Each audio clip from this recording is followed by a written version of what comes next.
Dun. All right, we have the red button of liveness. We are live.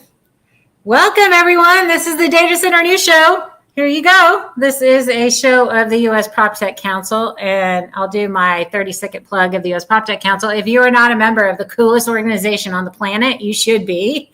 Go to proptechcouncil.com, where we talk about all sorts of things around technology for real estate, and data centers is a real estate asset class. So we're going to talk about that today. And today I have some fun kids in the house, and we're going to talk about all things around labor shortages and training and all sorts of cool things. And there's nobody else I'd rather talk to about this subject than these two people. So this is cool. So Roxanne, why don't you introduce yourself to my audience? Hello, everyone. I'm Roxanne. I'm an executive recruiter with Joseph Chris Partners, and we primarily focus on the construction and real estate development. And I specialize within data centers and all things mission critical. And so I'm happy to be here and share my knowledge. Yes, welcome. And Sean. Hey, Sean. Hey, everyone. Sean Farney, VP of Data Center Strategy at JLL, where I do all kinds of things, but mainly advise our hyperscale colocation enterprise clients on how to tackle tech and trend issues and how to build out infrastructure to accommodate. We help clients all over the world staff their data centers. We run hundreds of them for them, and so training and mentorship and how to source training and where is very important for us. And I've hired and trained and mentored lots and lots and lots of folks in the digital infrastructure world, so it's near and dear to my heart. Well, thanks for coming. All right, so we're going to talk. I guess we'll start and kick off the show talking about there is a labor shortage in the data center industry, but not all of the jobs and skill sets are the same. So Roxanne, or anybody, y'all can take this. Is it just electricians? Is it low voltage guys? Is it all of the above? Like, IT people? What is there a shortage in just a certain skill set, or what is it? Well, Sean, I'm sorry. I'll speak for the construction vertical of this. And I'm going to push back and I'm going to say, while we can parse out in particular things, like we do have a problem with estimators, but it's not the availability of talent, it's qualified talent, right? So we have people coming in, we have really experienced people, but that middle talent, we're really kind of lacking more in the middle talent. But I really think we have more of the innovation problem where we have talent acquisition teams and HR that doesn't really know how to be creative with their talent, where to source talent, where to find talent, how to onboard talent, and a time to market issue. We talk about data centers and construction and time to market. And I think we should talk about talent in that way too, because highly qualified, skilled talent isn't on the market long. And so that gives the perspective that there's a talent shortage when in fact you just didn't hire them in time. They went somewhere else. And so you have to then restart your search over. And so the easy thing to do is write articles saying there's a talent shortage. And the easy thing to do is go to your superiors and saying, oh, well, I just can't find the talent because it's not out there. It doesn't exist. When, you just haven't done the work to build the pipeline of talent coming out of trade schools or talent that is doing extraordinary things and working on extraordinary projects and where they may be happiest to move. And that's what I do. Yeah. Sounds like you have PTSD from working with employers, Roxanne. I have some stories. Yes. That's pretty funny. That is pretty funny. All right, Sean, you want to take that question? I agree with Roxanne. Just like a data center is not an apartment building or any other real estate, commercial real estate asset. Recruiting for data centers is not like recruiting for any other industry. So to her point, we were just talking about this morning. Strategically, your talent folks have to know the industry. Many companies, large corporate enterprises, have shared services such as marketing and talent act and a whole long list of those types of functions. where it's assumed that those folks can just, because they know how to do a function, can plug into a different area or industry. And data centers is so idiosyncratic, from financing to design to build to operate to disposal.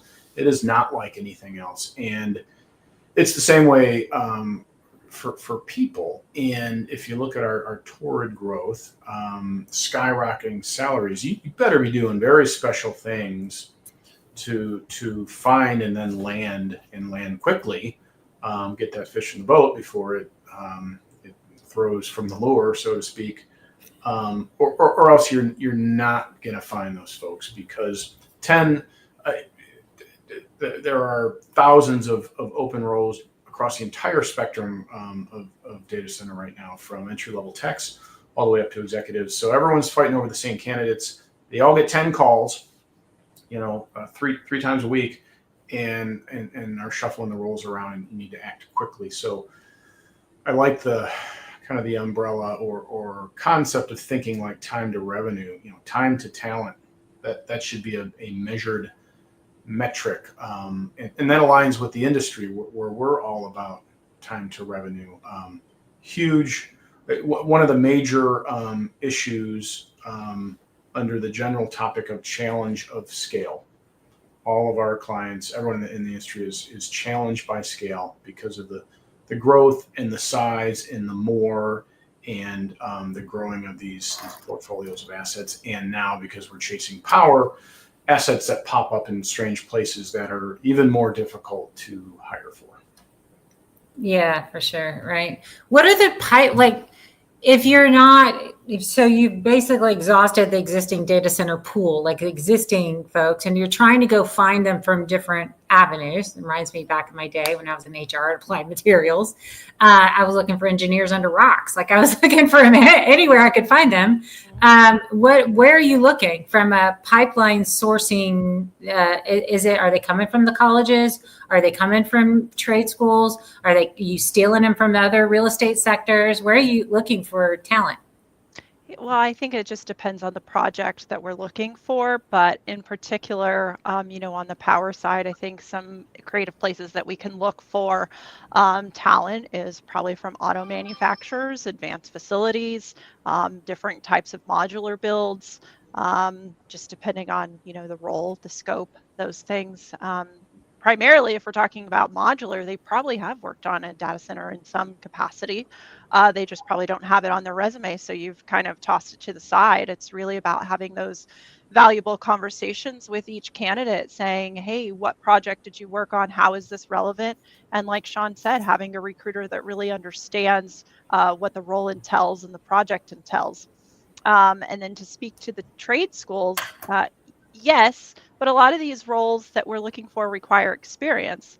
How are we going to partner with trade schools to provide them the experience? And this is where the partnerships between recruiters, talent acquisition teams, HR, and then your workforce partnerships really come into play in creating that internal pipeline to make sure that these qualified students are getting the experience that they need, and dare I say internships or apprenticeships. If we talk about those, I mean, we have an increase of 60% in apprenticeships, and how many companies are doing this? I mean, I think throughout the industry we can name all the big names, but where are the small companies where they can work on smaller projects and really get those innate skills and abilities in the more one-on-one scope? And I think we need more smaller companies to take the leap and say we're going to provide experience. Interesting.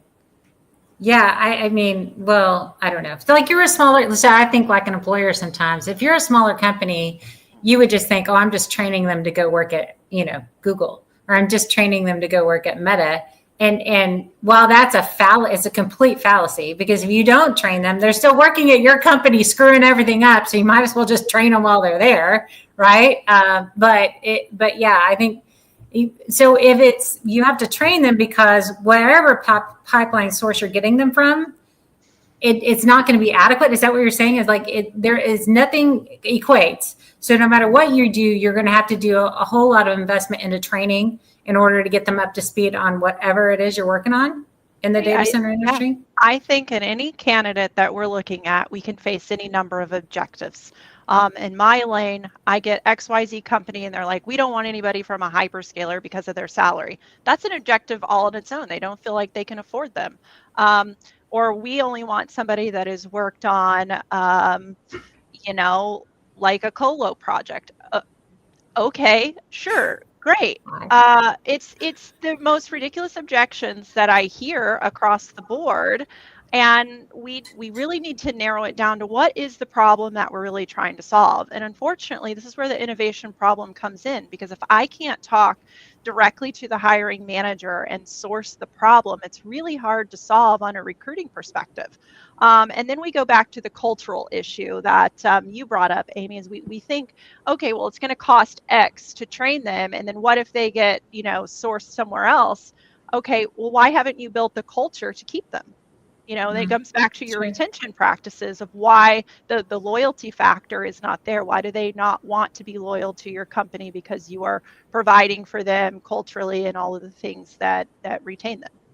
Yeah. And a lot of that comes down to mentorship programs. I mean, if we talk about mentorship programs, I think the latest statistic I read, it was like 42%. They're 42% more likely to stay at your company if you have a mentorship program. So pretty cool. There are all kinds of random things we could do. Exactly, for sure. I know JLL has a mentorship program, don't they, Sean? We do. So much good training. And I wish Phil was on to represent what JLL is doing with Nomad as a partnership. I can talk about that later. But as far as sources of talent, so back in the olden days, before there were data centers, when we had computer rooms, because there were mainframes, to date myself, that's when I got started in this business. We had to find folks to run the computer rooms. So they came out of this brand new little, IT business within the greater business. Computers were just starting to surface. And we poached some of those people. We poached some facilities people, some operating engineer type of people to run all the things that were going on in computer rooms. And then when client server computing evolved and we started to have data centers first small and then growing larger, we did something similar. We poached from IT. We brought in some facilities people. We brought in some of the guys and gals that were just do property management, running buildings. Those skills were analogous. We also started looking to the trades, electrical and mechanical. We figured out that if we brought in ex-military, particularly the Navy guys and gals, the nuclear programs, they were really good at running mechanical generators and all the affiliated gear. And that's really what we did for the first 10 or 15 years. And then we trained a bunch of people up, and during the kind of the early hyperscale boom days, so 2005 on, we had a very small core of folks that had been doing it a while, knew what they were doing. And then we all just traded talent. When I was at Microsoft, the folks I work with, went out and seeded Google and Meta and other companies, AWS, and it's the same thing now. But we've kind of done, I think we compete a lot at the high end. We still try to trade and poach talent collectively as an industry. I think the biggest problem and where we need to focus is front of funnel. We're learning how to be good at that, but that's going really early on high school and college phase, or I should say high school to early adulthood phase, and get folks early to develop the funnel, because the growth rates in the industry justify this, and we will run out for sure. And what we're doing at JLL is we're partnering. We like to say we're thinking globally. We know that we have a talent problem, and we have thousands of techs in our data center practice around the world. We need thousands more, though. So we think globally. We know there's a talent problem, but we really act locally. I use all the time an example of a big new project we have in Abilene, Texas. Hard hiring market. We've brought on 100 new data center techs there this year. We will be over 200 sometime mid next year to take on a new client of a very large development there. And we've done it by partnering locally with the trades. with the unions in their training programs, and immersing ourselves in the local market, in figuring out who the employers are, and looking at those folks who have guys and gals that can wrench, and even approaching them and taking them into our training program, which is extensive. We have I lose track of the number. It's over 80 different classes we've defined around how you run and operate data centers. We have all our internal folks go through that program and pass and come out with a certificate that says that they're certified to run infrastructure. And we've recently partnered with Nomad Futurist, what Phil and Nabil are doing, and we've given all of the Nomad Futurist identified candidates free access to this training. So we're hopefully front end of funnel identifying people who are early career phase, allowing them to take our training, and if they complete it and have this certificate that says they can work in a data center, that's a great future for many years to come. So lots of different ways to look at this problem, but I think it's one of the biggest challenges of scale that we're all seeing right now. So is anybody working with Abilene Christian University yet? Do you know if anybody's working with them? I don't know. Do they have So program? their enrollment's probably around 20,000, somewhere in there.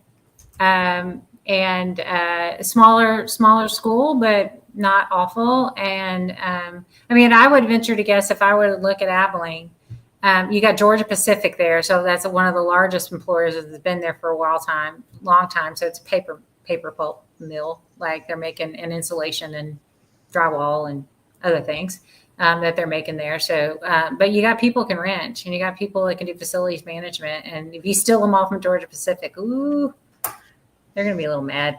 But that, I'm sure that they understand that that's what's coming, right? And so, but Abilene Christian's not a bad school. I mean, and they're private, so they can, they don't have to go get blessings from whoever, but it might be worthwhile. I know that talking about this, about partnerships with universities, I know that a lot of large data center operators are doing that around the world, like some in UK and some down in Arizona. And I think that might be a model for the future, right? If you've got enough of a area where you need talent, and you can get somebody else to educate them, and you don't have to pay for it, right? Get a community college to do it for you, or a university to do it for you. Yeah, Microsoft's had success doing this in Phoenix and other places, a local approach. And I think, so Abilene would be a great place to establish with Abilene Christian and other schools in the area.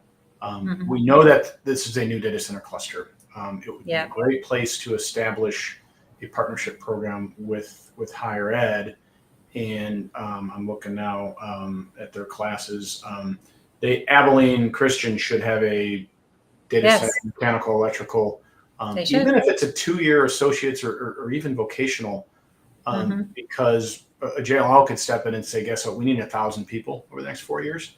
And we'll even subsidize or help or expose these people to the jobs.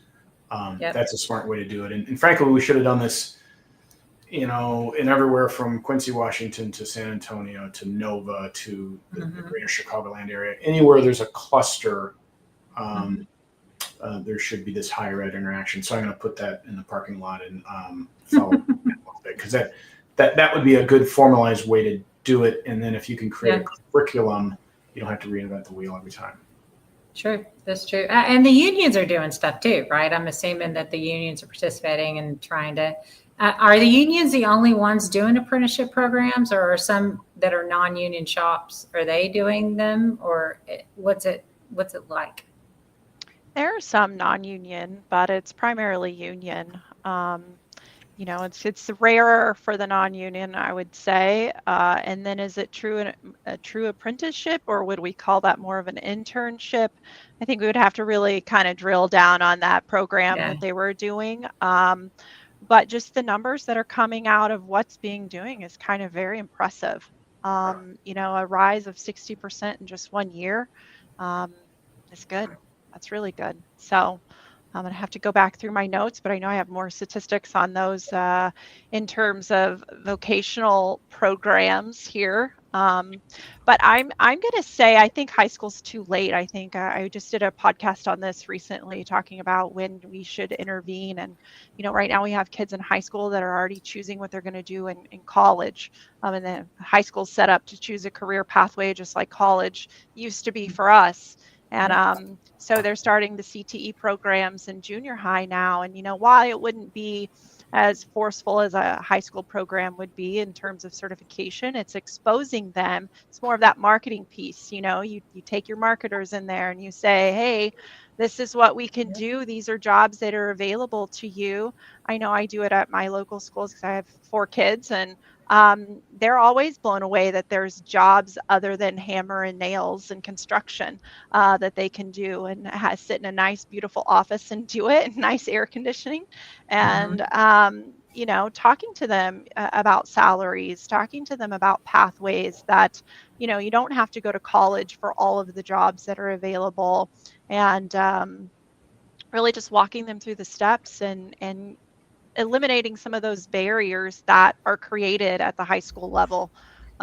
So it's just kind of my 2 cents. I think companies that are doing good things at the high school level are great, but we definitely need to have more active marketing in ways that children see. And I don't mean in a creepy way. I mean in a great way. all the TikToks, all the things, just teaching. That's where they're getting their education right now. Even in STEM, they look to TikTok to learn things that their teachers just don't have time to teach them. And so if we're doing a better job exposing them just to career pathways, then that takes a lot of the pressure off of the counseling staff at the school that only have time to tell them what they're going to do next year. So, and it helps them plan better. Yeah, they have electives, and so my youngest boy's in the 7th grade, and robotics is one of the electives that they can take in 7th grade. And in high school, they do. You're right. They have tracks now. This used to be a weird thing, but this is when my daughter was in high school too. They started this in Texas, where it's you have a business. You have to pick one. One. It's science track or a business track or this kind of track. So they're doing this in high school. And so I was like, holy hell, when I was in high school, I didn't know what the hell I wanted to be. Why would they force me to go down a track when I had no clue in high school? I don't know why they think kids want to know what they want to be when they grow up. I sure as hell didn't. So I don't know, but they're doing it. Wow. They're doing it. Yeah, I have a senior this year, and it's kind of a sad story. A, that he's a senior, and B, he's in computer science, and he used it as his foreign language. In Texas, you can use computer science as your foreign language, and so he exhausted all of his IT courses that he could take in high school. He exhausted all of his computer science courses. Now he's moving on to cybersecurity. They eliminated the Cisco Systems program to where he could leave with a certification. For whatever reason, they didn't find that of value. They sure didn't talk to me about it. I know, right? But I mean, there's definitely improvements that we can make across a lot of things. But, I think early intervention and just saying there are wonderful jobs available and getting them interested in those pathways, however that looks like in high school, and saying we have this partnership, we have this program, or, when you get to the college level, you can go to the junior college and this is what you could do, etc. on down the higher education pathway. Yeah, I totally get it for sure. Yeah. Did you want to jump in, Sean? I did it the old-fashioned way with my kids. I just showed them salaries, and I just let them pick. And my son did pick. He is in the industry. Because he got excited about that. And I'm shocked to hear. I'm an ex. I had every Cisco cert but CCIE. And they made me a lot of money. I'm shocked to hear that someone would think that that's not valid. That's ridiculous. They eliminated all of it. Yeah, and it should start. Problem is an entire discipline. No one talks about data centers. They talk about coding. They talk about servers. They talk about writing applications. No one's talking about the entire data center ecosystem. So we need to we need to do that. I've just spun off down this rat hole now, Amy. I'm looking at Texas State Tech's curriculum. Oh yeah, Texas State Technical College is great. Well, and they have all these certificate programs. So for seventh grade, you get an electrical construction certificate. It would be so easy for JLL to take all of its data center training, give it to them for free, and all these other colleges, and say, we get first shot at these people who get the data center technician certificate. Yeah. Which, you can get in 2 semesters or whatever it is. This is the way to do it at the right level, and so it can scale. No one has scaled talent.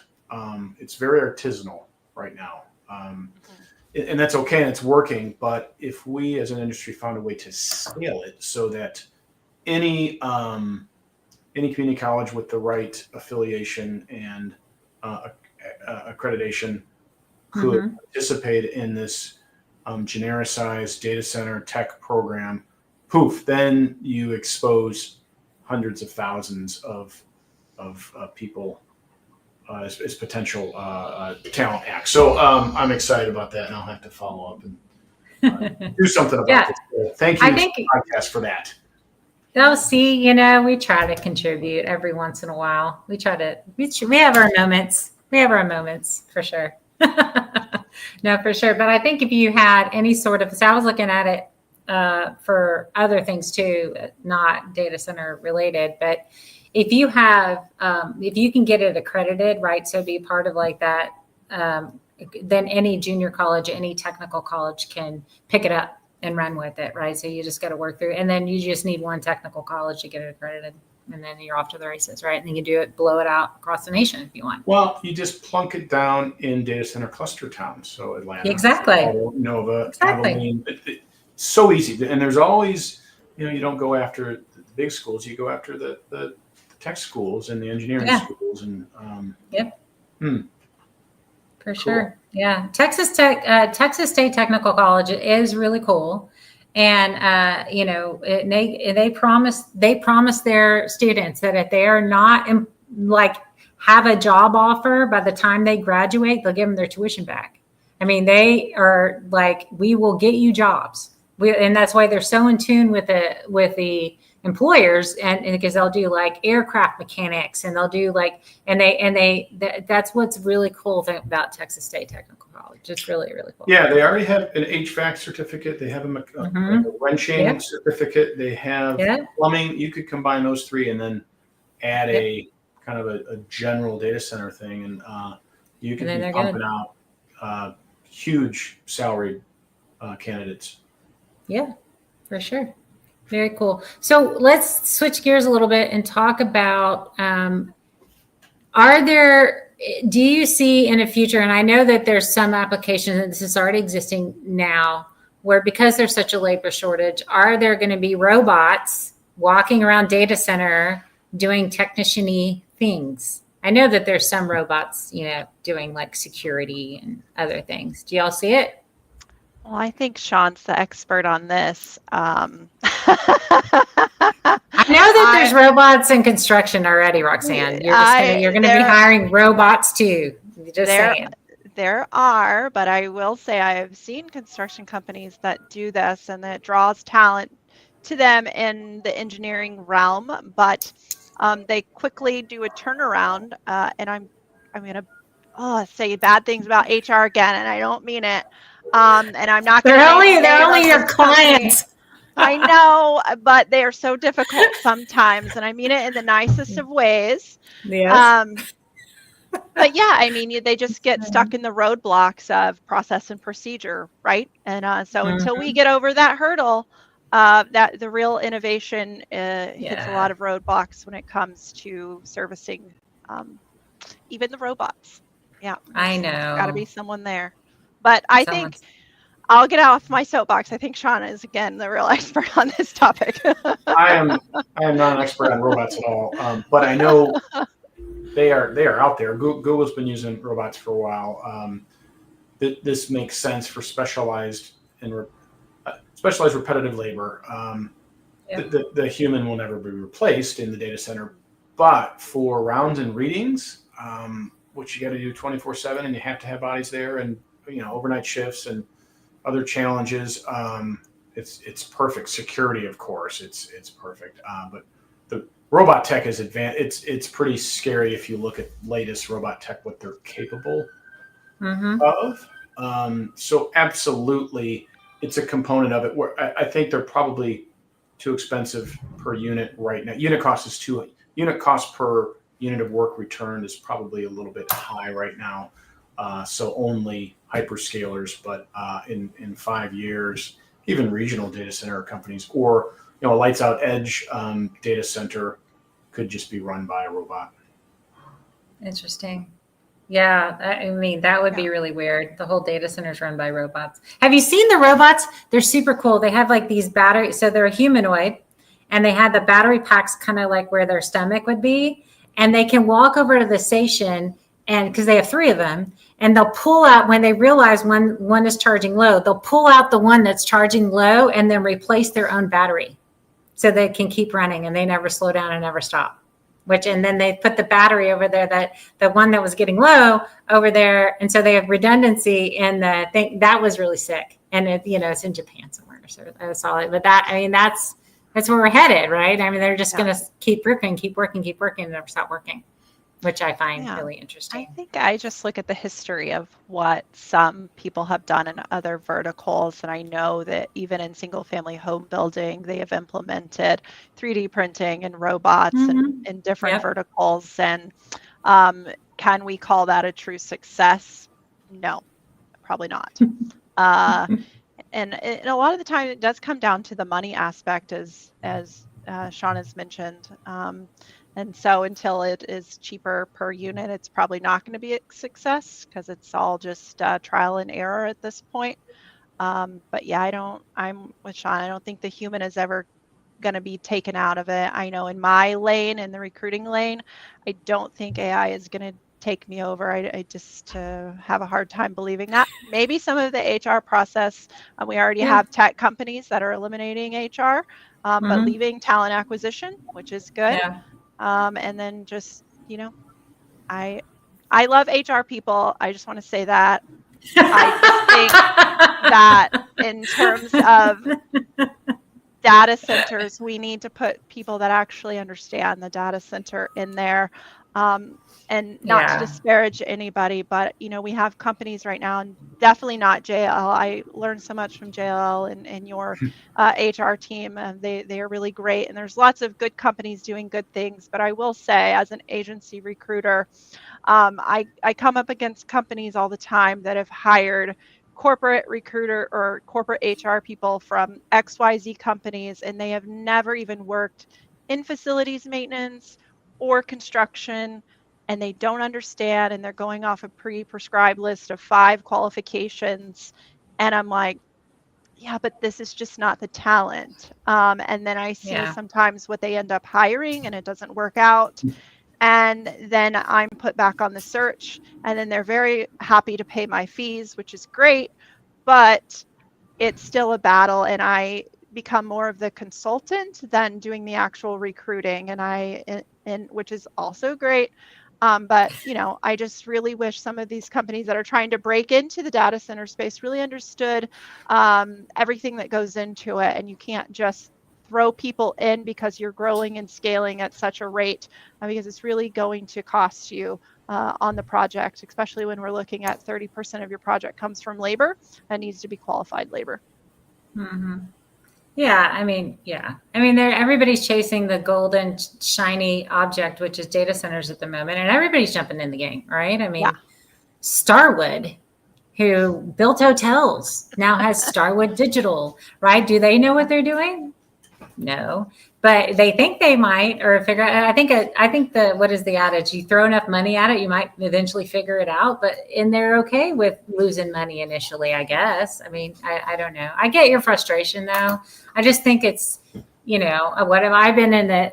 Technically, I consider myself in the data center industry for the last 2 years and been drinking from a fire hose, and it can be overwhelming for some people, initially, right? And it could be. And I came from real estate and construction and development, and I'm still learning like every freaking day. I mean, it's crazy. But yeah, no, I get you. I get your pain, man. I get it. I don't know how you fix it, girlfriend. I think you just say thank you for being dumb and just pay my fee again. Like, I don't know what you want to do. Well, You I know? become very educative and very consultant-ish, Yeah. which is Yeah. fine. I Yeah. usually stop the train very early on and I say we need to get the hiring manager on this call because, we clearly need more help in this field. And ultimately, a lot of the times it comes down to the culture basis, right? Like, what is your culture? What culture fit are you actually looking for? I can find all these skills, but I need to know what's going to be able to stick here and the project that you're wanting to complete. And that's really sometimes the turning point there is getting the hiring management team on the phone, on a Teams call, and really walking that talent staff and the HR through the process of the build and what is really required and what the culture is out in the field. We all know the office has their own culture and then the field has their culture. And what does that look like? And what is that personality that we need? And sometimes that turns the ship around and we can turn the train back on, or all the sayings and phrases, and it works well. But I think we definitely need a little bit more innovation in terms of time to talent on the market. Yeah, Sean, are most of the larger hyperscalers or even like you service a lot of data center customers, like from a staffing perspective. Do you think that that's going to be a continual, like that's going to be the model going forward? Someone like Starwood doesn't know what they're doing, so they're going to go get somebody who does, and they're going to outsource the operations to someone. Like, do you think that happens going forward? And that we just commonplace? Yeah, that's one of the high growth areas. We call it emerging and investors. So investors, private equity folks, or other companies, Starwood, see that the numbers are really, really good, have a bunch of money, let's get into it, but don't want to have anything they don't want to operate at all, and they don't even know where to start. So that's an opportunity for a JLL, for FM staffing, for sure. That's a high growth area right now, working for holding companies who are investing in new in the space. And then grouped into that same bucket, very high growth in emerging markets, where power has been discovered and projects have been started. So, DeKalb, Illinois, and Fort Wayne, Indiana, and some new projects in Mississippi and Louisiana, where traditionally we haven't built. They're outside of the NFL city circle, or in the fringes or collar counties, but staffing is tough. So they'll bring in an FM provider like JLL to staff the whole thing, and more of that is happening because the 1,000 acres and 1 gigawatt of power, that digital dirt is disappearing. It's still out there, but it's harder and harder to find. So when you find something in the middle of nowhere, you'll kind of trade having that skilled labor force close for you'll pay a little extra to ship that in, and that's a big challenge.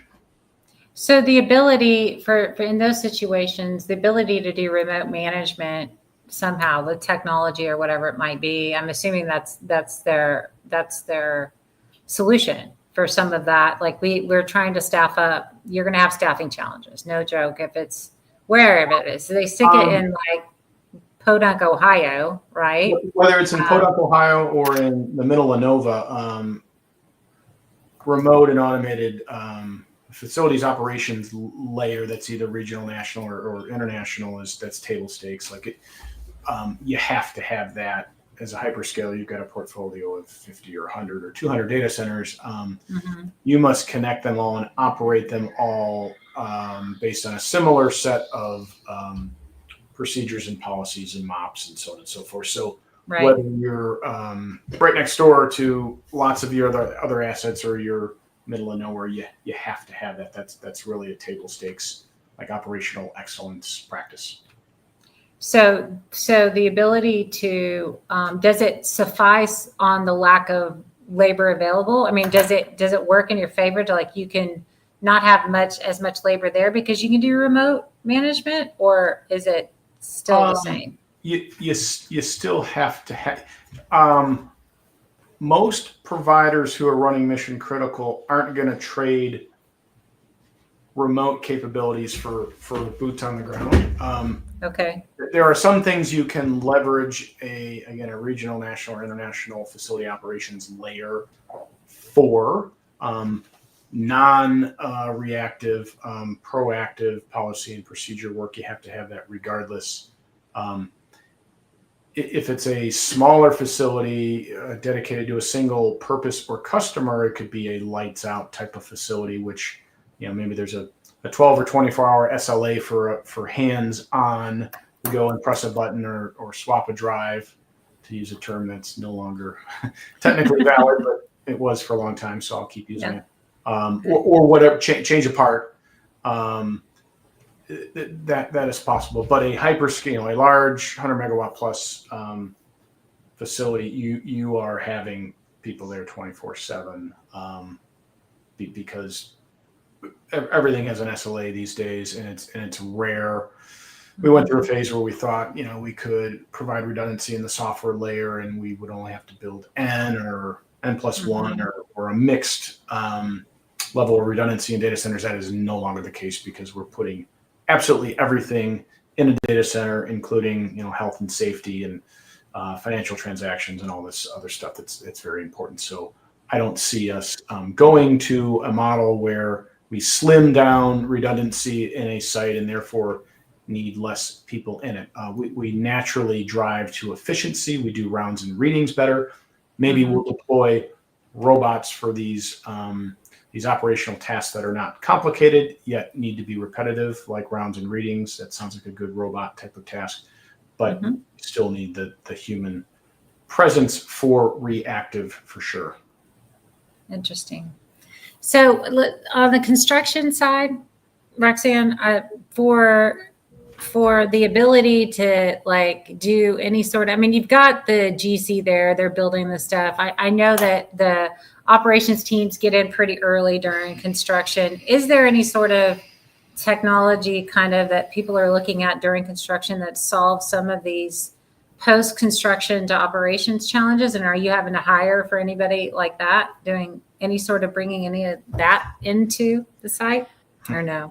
Not necessarily. I know that's always a topic of discussion, right? But the challenges that I solve are really the person that would bring that innovation in, right? So as an executive recruiter, I'm hiring the executives that come in with those challenges. And right now, I think everybody's just putting out fires, if I'm being honest with you. They're coming in and they're like, what was done? What can I solve? And so in terms of really true innovation outside of programs and software and things that we already have, I would say we're delayed. But such as construction, I think construction's kind of, I hate to say, the last to innovate in those ways, right? But then the innovation that we do is huge when we get there. And so I'm looking forward. I know there are programs that would be successful. I know that there are some that are in development that are doing well in terms of scheduling, estimating, and things like that. But being implemented, it's not really within my scope to really know how successful those are. Excuse me. But I do know that it is in the forefront of the executives that I'm hiring. Interesting. Yeah. Very cool. All right. So last question. We've almost made it through the whole hour. What do you see as the kind of most critical, if you were going to go look and we're going to focus on critical skill sets, if somebody's going non-data center to the data center industry, they've never been there before, what critical skill sets do you think people need? And I'll let you go start, Roxanne. Yeah, it's just anything mechanical, electrical, plumbing. But beyond those kind of hard skills, I want to talk a little bit about soft skills. We're wanting to hire very intellectual people, and I think we're really missing out on some of those sales ability skills. When you start talking about superintendents, project managers, and things like that, they're representing your company.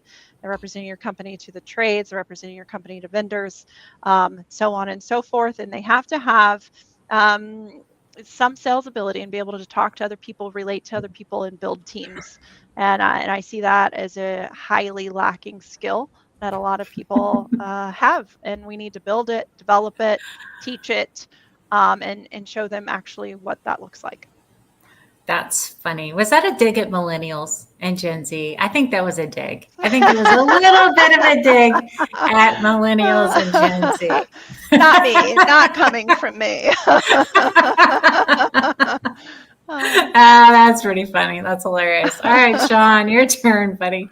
I still, and I've hired a ton of data center people. I still put something like work ethic and grit near the top of the list. I can train you to do lots of different things. And I know, like when I was getting out of college, there wasn't a data center or even IT. There wasn't the internet or commercial email yet. So people can learn things. So if you're somewhat intelligent but are willing to work hard and have some grit, you can pick things up. So that's intangible. It's very hard to measure that, of course. One, I believe in. I run all my teams based on strengths. And I use something like StrengthsFinder and some other diagnostics to see where people are strong, and then try to craft roles around it. But I like some of the assessments that identify core strengths in areas for development.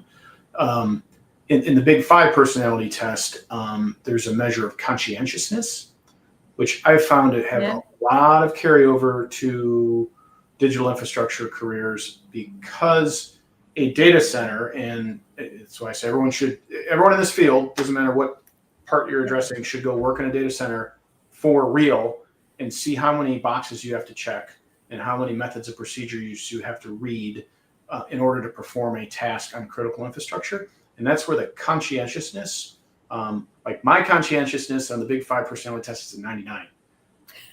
That's pretty high. That's why I was a good operator, and that's just how I'm wired. Nothing I can do about it.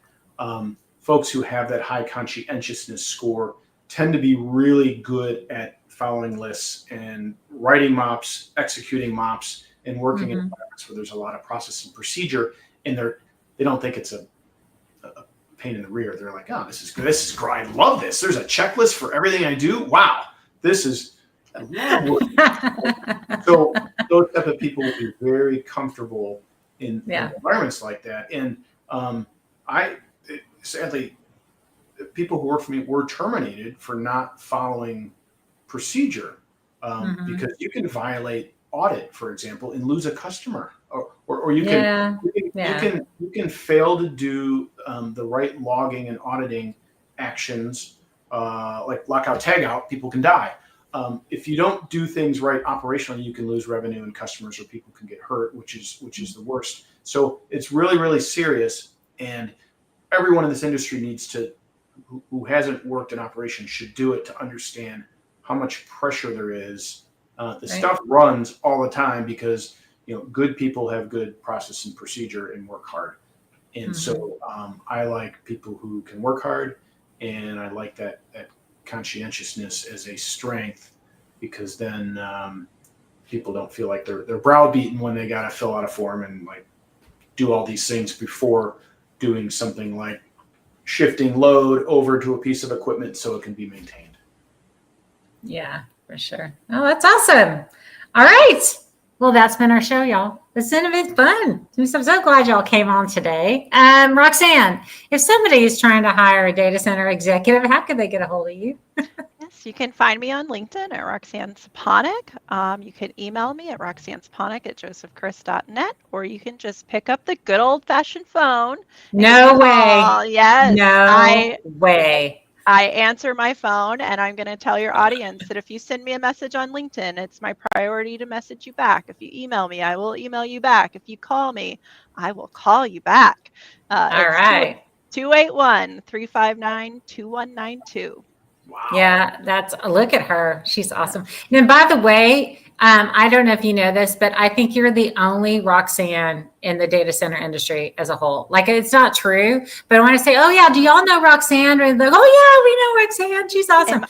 Am I turning into the one namer? Like, you are. Whitney? You don't need to do. Yeah, exactly, Madonna. With 2 X's. That's And With 2 X's.